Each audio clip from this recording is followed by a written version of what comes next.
एक मोर होता. तो फार गर्विष्ठ होता. त्याला स्वतःच्या सुंदर रूपाचा खूप अभिमान होता.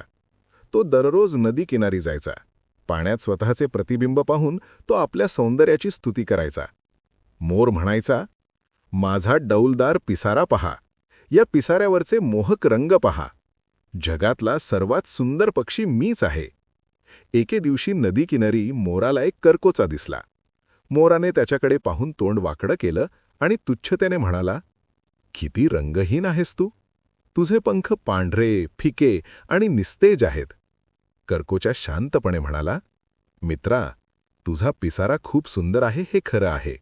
माझे पंख तुझ्यासारखे रंगीबेरंगी नाहीत, पण तुझ्या सुंदर पिसाऱ्यामुळे तू उंच उडू शकत नाहीस. मी मात्र माझ्या पंखांच्या मदतीने आकाशात खूप उंच उडू शकतो.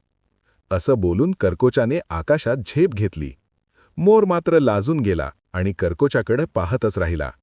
ही गोष्ट आपल्याला शिकवते की दिखाऊ सौंदर्यापेक्षा उपयुक्तता अधिक महत्त्वाची असते. अशा नवनवीन गोष्टी पाहण्यासाठी चॅनलला लाईक आणि सबस्क्राईब करायला विसरू नका.